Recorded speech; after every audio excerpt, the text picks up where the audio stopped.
군 편제 전체가 어떻게 보면 미국과의 경쟁을 염두에 두고 대만에 대한 전쟁을 대비하는 정도로까지 새로운 편제와 새로운 준비가 바뀌었다. 대만의 위기가 한국은 한반도의 핵위기와 연동될 가능성이 상당히 높다. 이걸 우려하고 있는 건데 우리 사회에서는 굉장히 낙관적으로 보는 태도가 좀 있는데 2019년 이후에 많은 것들이 달라졌다.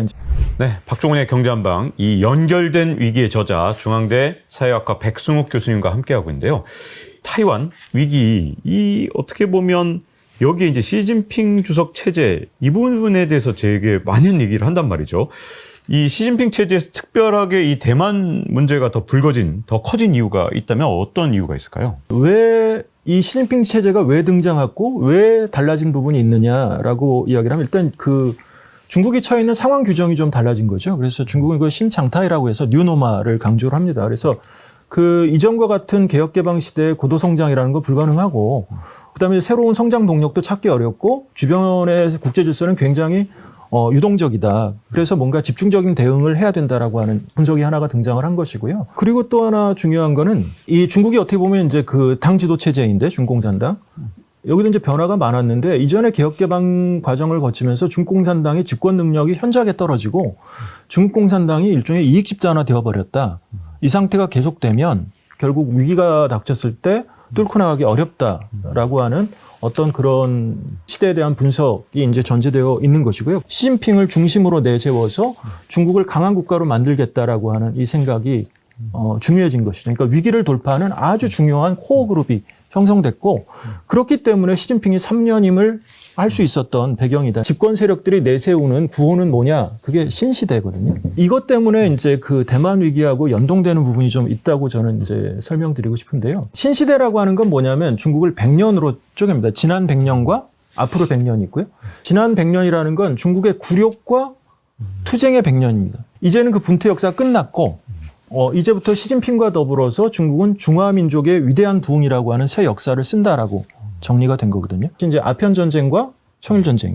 아편전쟁으로 뺏긴 곳이 홍콩이고 청일전쟁으로 뺏긴 곳이 대만이 됩니다. 그래서 두 개의 역사가 정리되어야 어떻게 보면 식민주의 역사가 정리된다라고 하는 게 이제 중요해지고요. 이 틀이 결국은 홍콩 문제에 2019년에 굉장히 그 폭력적으로 진압 형태로 개입하게 되면서 뭐가 정리됐냐 하면 그 전까지 이제 중국이 일국양제라고 하는 틀을 내세웠죠. 한 국가의 두 가지 체제.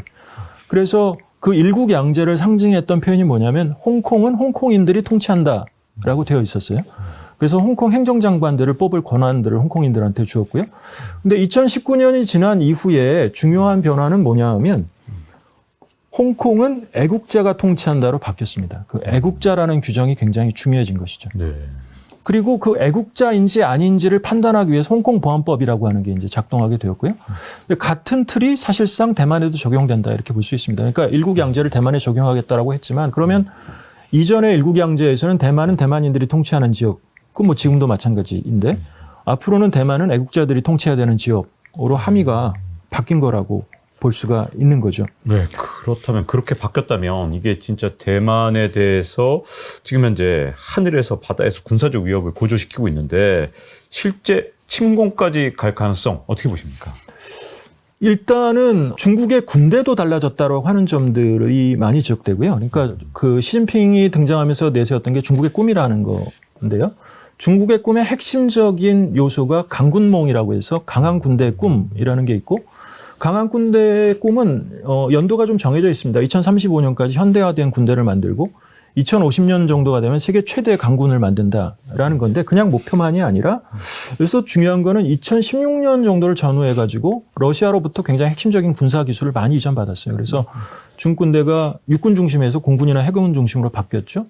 그다음에 군구 체제라는 게 전구 체제로 해서 직접적인 전쟁을 수행할 수 있는 체제로 바뀐 부분이 있고 또 하나 중요한 거는 이전에 중국 국가 지도자의 위상하고 좀 달라진 시진핑의 위상을 보여주는 건데 후진타오 주석 같은 경우에는 국가 주석이고요. 우리나라 대통령이고 당 총석이죠. 그다음에 세 번째는 중앙군사위원회 주석이라고 해서 군을 장악하는 능력을 갖고 있습니다. 시진핑 주석은 여기에 더해서 하나를 더 갖게 됐는데 그게 뭐냐면 연합지휘 총사령관이라는 그 지위인데요. 이건 뭐냐 하면 군총사령관의 지위입니다. 근데 아까 말씀드린 중앙군사위원회 주석은 상징적인 지위고 중국의 당 지도자가 군을 직접 그 사령관의 지위로 통치한 적은 없었어요. 이게 시진핑 체제 들어와서 굉장히 중요하게 바뀐 것이고요. 네. 그래서 군 편제 전체가 어떻게 보면 미국과의 경쟁을 염두에 두고 대만에 대한 전쟁을 대비하는 정도로까지 새로운 편제와 새로운 준비가 바뀌었다. 이게 전제되어 있고 그래서 유사시에는 실제로 대만을 무력 점령할 수 있을 걸 대비한 상태가 지속된다. 여기까지 이제 많이 변화가 되어 온 거고요. 이전에는 그 가능성이 굉장히 낮았는데 우크라이나 전쟁 위기 때문에 연동돼서 이 위기도 마찬가지로 이제 고양되고 있다. 중요한 거는 그 우크라이나 전쟁의 학습 효과라는 게 분명히 있다. 첫 번째는 경제 제재 효과가 굉장히 강할 수 있다. 두 번째는 전쟁이 장기화될 수 있는데 이것도 문제고 세 번째는 국제적으로 우호 세력이 없으면 굉장히 고립될 가능성이 높다. 그래서 이것에 대한 대비 없이 어떤 새로운 무력 점령을 시작하지는 않을 것 같고요. 그런데 이제 어떤 변화가 있을 수 있냐면 전쟁의 경계선이 모호하게 시작할 수 있습니다. 작년에 이제 문제가 됐던 게 이제 펠로시 하원의장이 방문했을 때 대만을 거의 포위하는 하면서 그 군사 훈련을 했었는데요. 사실은 그게 어떻게 보면 중국과 대만의 그 전쟁 시나리오 중에 첫 번째 단계거든요. 포위라는 게. 그러면 이 포위가 길어지면 어떻게 될 거냐. 그러니까 분쟁이 시작돼서 포위가 지금은 뭐 그제 때는 일주일 정도인데 한 달, 두 달을 가면 어떻게 될 거냐. 그러면 무역 연결선이 단절되면 어떻게 될 거냐. 통신선이 단절되면 어떻게 될 거냐. 그래서 하나하나씩 고양될 수 있고 또 다른 하나는 중국이 이 문제를 장기적으로 봤을 때 대만 문제가 국지화되느냐 아니면 전지구적인 문제가 되느냐에 따라서 대응 태도가 많이 달라질 수 있는데요. 우크라이나 전쟁도 러시아는 처음에 이걸 그냥 국지적인 분쟁으로 만들려고 했는데 전지구적인 이슈가 되면서 커진 거죠. 대만 문제도 마찬가지 성격이 있는데요. 그래서 이와 관련해 가지고 그 원교 근공이라고 하는 태도가 좀 있다고 보이는데 먼 거리에 있는 국가들하고는 친교를 맺고 가까이 있는 국가들한테는 굉장히 강하게 압박하는 태도가 좀 나타날 수 있습니다. 그게 이제 이미 확인됐던 게 유럽은 중국하고 훨씬 더 우호적인 태도를 훨씬 더 많이 보입니다. 미국에 비해서. 그리고 예를 들어 브라질 같은 라틴 아메리카 국가도 중국하고 굉장히 가까워질 수 있고요. 왜냐하면 이들 국가들의 입장에서 보면 대만 문제는 좀 국지적인 문제거든요. 근데 그에 비해서 이제 인근 국가들, 대표적으로 이제 한국이나 일본 같은 경우에는 이거는 국지적인 이슈가 되기에는 굉장히 큰 문제일 수밖에 없고 그러면 이 국가들에 대한 중국의 태도도 계속적인 압박으로 나타날 가능성들이 있는 거죠. 그래서 대만 문제가 전면적 전쟁은 아니더라도 국지성을 넘어서는 분쟁으로 일어날 가능성들은 항상적으로 있고 그랬을 경우에 그게 다시 이제 한반도하고 연결되어서 어떤 문제를 낳을까 이런 쟁점을 좀 생각해 볼 수 있습니다. 그런 상황에서 만약에 어떤 뭐 동아시아의 위기가 발생한다, 뭐 중국과 대만의 분쟁 상황이 좀 더 악화된다든가 뭐 이런 일들이 만약에 발생했을 때 네. 우리나라가 이게 그냥 관찰자가 아닌 잘못해서 여기에 어떻게 보면 어쩔 수 없이 끌려 들어가는 그런 상황도 올 수 있잖아요. 네. 혹시 우리가 위기에 휘말릴 가능성 이건 네. 어떻게 보시나요? 그게 이제 제가 제일 우려하고 있는 것이기도 한데요. 그러니까 그게 이제 제가 제일 우려하고 있는 것이기도 한데요. 그러니까 대만의 위기가 한국은 한반도의 핵위기하고 연동될 가능성이 상당히 높다. 이걸 우려하고 있는 건데 이 문제에 대해서도 사실은 어떻게 보면 우리 사회에서는 굉장히 낙관적으로 보는 태도가 좀 있는데 2019년 이후에 많은 것들이 달라졌다. 이제 좀 이렇게 보이고요. 한반도에서 왜 전쟁이 정전협정 이후에 없었을까라고 보면 이제 우리가 이제 미국의 억제력 이야기도 많이 하지만 더불어서 중요한 건 중국의 전쟁 억제력이라는 게 굉장히 중요했다 이렇게 볼 수 있습니다. 최근의 문제는 뭐냐면 그리고 이제 한국하고 수교하고 나서 92년에 수교를 했죠. 수교라고 한반도의 기본 원칙이 한반도 비핵화였고 이거를 일관되게 유지해 왔는데 최근에 중국 입장이 조금씩 달라지는 건 한반도 비핵화 원칙이 포기될 수도 있다는 겁니다. 대만 문제가 우선순위가 되었을 때 한반도가 분쟁 지역으로 가는 게 꼭 불리하지 않다라고 판단하면 여기서 비핵화 원칙을 포기할 수 있고요. 비핵화 원칙을 포기한다라고 하는 건 북한에 대한 억제력을 약화시킬 수 있다라고 하는 건데요. 실제로 그 북한에 대한 중국의 태도를 보면 2018년까지는 그 유엔의 제재에 적극적으로 참여를 했었죠. 근데 2019년 이후에는 태도를 바꿨거든요. 그 부분이 중요하고 또 하나는 이제 북한의 핵을 어떻게 볼 것이냐 이 부분이 중요한데 근데 최근에 나온 책 중에 정욱식 선생이라고 하는 분이 이분이 이제 평화 네트워크를 만들고 평화 운동을 많이 했던 분이고요. 지난 정부에서도 이제 관련된 일들을 많이 하신 분인데 한 번도 경험해보지 못한 새로운 북한이 온다라고 하는 책을 내셨어요. 김정은하고 트럼프 사이에서 친서가 27통을 주고받았는데 그게 다 공개됐고 그걸 분석해서 북한의 태도의 전환은 뭐냐라는 이야기인데요. 그 친서에서 보면 북한의 태도는 이 남한 정부에 대한 불신이 굉장히 컸고 남한에 대한 패싱의 요구가 굉장히 컸거든요. 하노이 노딜도 미국 책임을 묻는 게 아니라 남한의 책임을 훨씬 더 많이 물었고요. 그래서 그 이후에 그에 대한 태도가 사실은 19년부터 시작해서 21년에 대대적 전환이 발생했다. 그게 전략핵 중심에서 전술핵 중심으로 바뀐 거거든요. 그다음에 초음속 탄도미사일 개발이라는 굉장히 중요시됐고 그다음에 핵 잠수함하고 SLBM 같은 것들이 등장하고 최근에 이제 문제가 됐던 정찰 위성 이런 것들이 쟁점이 되는데 이게 다 2021년 1월에 그 조선노동당 8차 당대회에서 세워진 5개년 계획에 따라서 진행이 되는 것이거든요. 이 핵은 전술핵이라고 하는 건 타겟이 남한이 될 수 있는 가능성이 있다라는 게 이제 문제가 되고요. 그리고 이거는 재래식 무기의 열세를 압도할 수 있는 어떤 그런 종류로 사용될 가능성이 있고 세 번째는 이거는 방어용이 아니기 때문에 선사용할 수도 있고 사용 권한이 현장 지휘관한테 위임될 수 있다. 이제 이런 부분들이 문제가 됩니다. 한반도에서 핵 위기의 성격이 굉장히 달라지는 것이죠. 근데 물론 이렇게 됐다라고 해서 즉각적으로 핵 도발이 있거나 핵 전쟁이 일어나는 건 아닌데 아까 말씀드렸듯이 유사시에 동아시아에 대만 위기가 발생하고 한반도 위기가 동시에 발생했을 때 국지적 분쟁이 충돌했을 때 전술핵이라고 하는 것들이 위기를 얼마나 고조시키는데 역할을 하느냐 실제 발사에 근접해 가느냐 이런 것들이 점점 더 문제가 된다. 대응을 위한 본격적 논의들을 그다지 많이 안 했던 게 아니냐 이제 이런 부분들을 좀 지적하고 싶습니다. 이 또 하나 최근에 달라진 행보 중에 하나가 북한하고 러시아하고 사실은 그동안은 뭐 거리가 좀 있었던 것 같아요. 근데 네네. 최근에는 밀착이 아주 예사롭지 않은 것 같은데 이게 혹시 북중러 연대까지 가는 거 아니냐 이런 얘기까지 있습니다. 지금 현재 이 상황은 어떻게 보시나요? 이것도 보면 이제 그 지난 10년 동안 굉장히 많은 변화가 있었는데요. 중국, 러시아는 사실은 굉장히 적대적인 국가였고요. 중소 국경 분쟁은 거의 전쟁 직전, 실질적인 전쟁까지 치달았죠.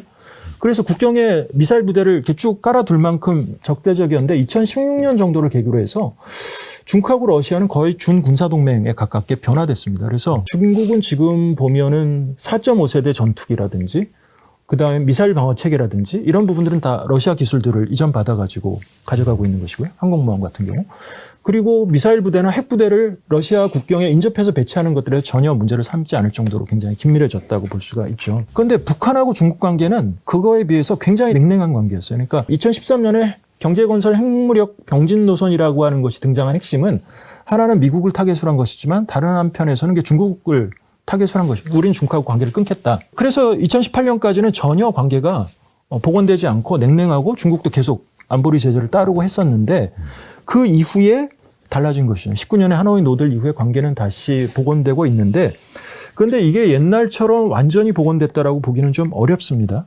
아직은 좀 거리를 둔 그렇지만 지원하는 관계 정도로 갔고요.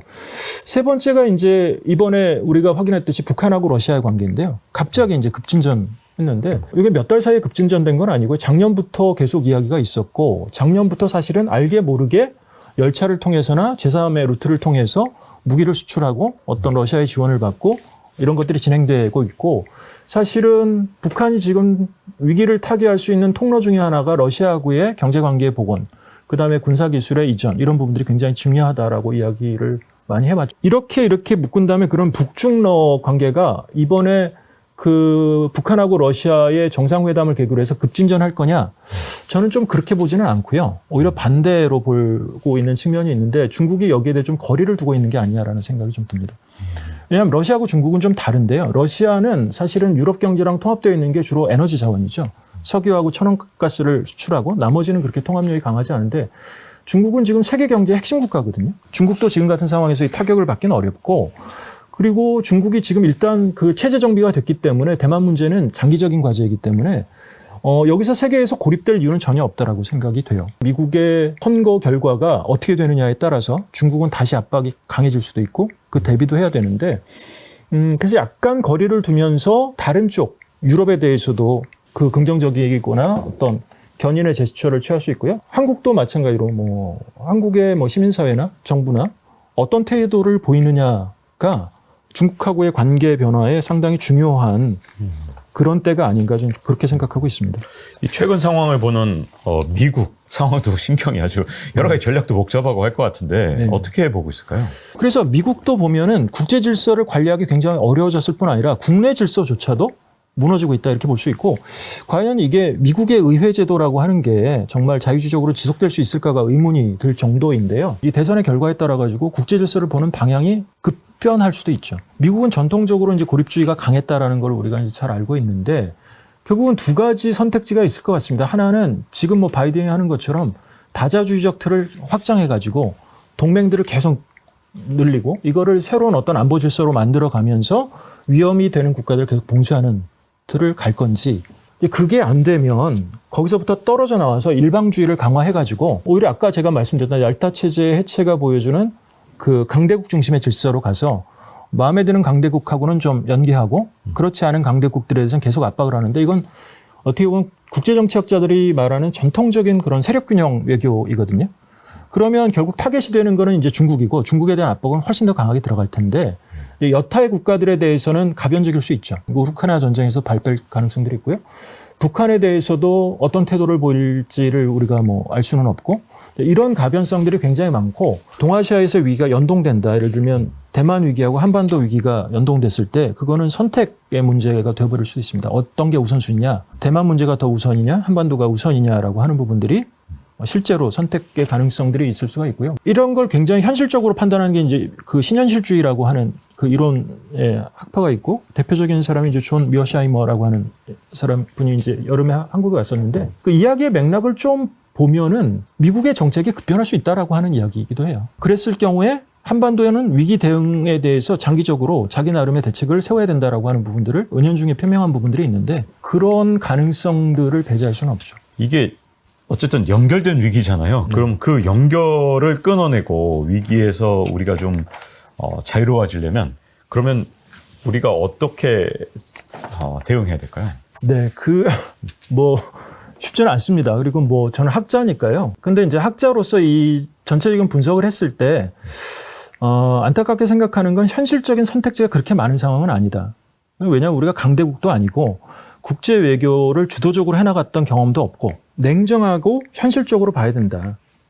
그 태도에서 출발해야 되는데 상태는 만만치 않은 것 같습니다. 주변의 국가들을 좀 보면은 북한은 대화로 해결하기 굉장히 어려운 상태로 갔죠. 왜냐하면 북한은 그냥 핵무력 강화로 가겠다라고 해서 아까 말씀드렸듯이 하노이 노딜 이후에는 한국하고 대화를 안 하겠다라고 하는 태도를 아주 분명했거든요. 그게 그 전에 잘못된 메시지를 줬던 것들은 이제 문제가 되는 것이고요. 중국은 지금 한반도 비핵화 포기로 갈 수가 있는 거죠. 이거 어떻게 할 거냐라는 문제가 있고요. 미국은 아까 말씀드렸듯이 국내 정치 상황이 가변적이기 때문에 그것에 연동해가지고 동아시아 전략이 변할 가능성들이 있고 그러면 대만하고 한국을 동시적으로 관리의 대상으로 할지 그중에 하나를 선택할지 이런 것들이 이후에 문제가 될 가능성들이 좀 있다 이렇게 보이고 일본 같은 경우에는 일본은 한국이 적극적으로 관여를 하지 않았을 때는 북한의 위기에 대해서 독자적 대응을 할 가능성이 상당히 있다. 그러면 그 길은 두 가지인데요. 하나는 한국을 배제한 다자주의적 외교의 틀을 뭐 강화할 수 있죠. 지금 인태 전략 이런 걸 하고 있으니까. 다른 하나는 그대로 갔을 때 일본이 아주 끝까지 하면 자체적인 독자적인 핵무장도 할 수가 있습니다. 그러니까 이런 상황이 지금 놓여 있는 거죠. 그러면 거기에 대해서 어디까지, 그러니까 최소한의 역량을 어디까지 투여해서 뭘 도모할 거냐 이런 부분들을 좀 냉정하게 봐야 되는데 대만 위기하고 한반도 위기가 연동되지 않도록 막는 것 이게 가장 중요하다고 생각되거든요. 일단 연동된 다음에는 어떤 일이 벌어질지 알 수가 없고요. 개입할 수도 없는 일들이 벌어질 수가 있습니다. 그리고 변수가 너무 많아지는데 그럼 그 연동의 가능성을 지금은 막을 수 있느냐? 어쨌든 막을 가능성들은 열려 있다. 그럼 이제 어디서부터 출발할 거냐라고 했을 때 제가 이제 작년 처음에 이제 이 문제에 대해서 처음 발언을 했을 때 했던 얘기가 그런 것인데요. 그러니까 노라고 이야기할 수 있는 한국이라고 말씀드렸거든요. 중국이 대만의 현재 상황을 무력 개입을 통해서 변화시키려고 하는 것에 대해서는 무조건 노라고 이야기해야 된다. 근데 그게 뭐 정부 차원만이 아니라 한국 사회 전체가 이 문제는 한국의 모든 사람들은 한 목소리로 노라고 이야기한다라는 태도를 아주 분명하게 전달을 해야 된다는 거거든요. 그럼 물론 일각에서는 그런 분들이 있어요. 아니 뭐하러 그렇게 건드려가지고 그럼 막 제재가 들어올 것이고 그냥 암묵적으로 예스도 노도 아닌 태도를 보여야 되지 않느냐라고 이야기하는데 그럴 문제는 저는 아니라고 봅니다. 왜냐하면 이거는 잘못하면 아까 말씀드렸던 위기가 연동될 수 있는데 위기 연동을 우리는 무조건 반대하고 그러려고 하면 대만에 대한 무력 개입에 대해서는 노라고 할 수 있어야 되죠. 중국의 태도는 여러 가지 측면을 보고 있는 게 사실이고요. 한국이 굉장히 중요합니다. 왜냐하면 동아시아 내부에서 모든 국가하고 적대적으로 갈 건 아닌데 그리고 대만 문제에 대해서 미국하고 일본의 태도는 알겠는데 한국의 태도가 뭐냐에 따라서 대만 문제도 가변성이 굉장히 높거든요. 그러니까 이 홍콩 19년 사태를 생각해보면 홍콩 문제에 대해서 그냥 묵인을 하면 거기에 맞춰서 중국도 태도를 보이죠. 그런데 거기에 대해서 발언을 하면 마찬가지로 발언이 돌아오는데 대만 문제는 그보다 훨씬 더 큰 문제고요. 그래서 한국이 예를 들어서 그에 대해 분명히 노라고 하면 거기에 맞춰서 어떤 대응을 하지만 한국을 패싱한 방식으로 가지는 않는다는 이게 중요하고 안보협력 체제라는 게 한미를 중심으로 해서 진행되고 있으니까 핵을 억제하는 차원에서 이거는 뭐 지속될 것이라는 건 당연한데 이것만으로는 불가능할 때 그럼 뭘 할 거냐 할 때 두 번째인데요. 지금 사실은 이게 어느 정도 안건으로 올라와 있는 것이죠. 한중일 협력 체제라는 게 가능하냐. 어쨌든 연말에 삼국 정상회담은 완전히 아니지만 정상회담에 준하는 만남이 있을 수가 있고요. 그것에 연계해서 내년쯤에 뭐 한중 정상회담도 있을 수가 있어 보이는데 그러니까 한중일 협력이라는 게 한미일 협력하고는 다른 틀을 만들어낼 수 있거든요. 경제하고 안보 차원에서. 그리고 그거는 중국의 불안정성, 불안감도 어느 정도 상쇄할 필요가 있고 저는 중국이 여기에 대해서 적극적일 거라고 보는데 왜냐하면 미국의 대응이 어떻게 될지 알 수 없기 때문에 그것에 대해서 뭔가 안전책을 마련해 두기 위해서라도 일본하고 한국하고의 관계를 좀 개선할 필요가 있고 그건 일본도 마찬가지로 보입니다.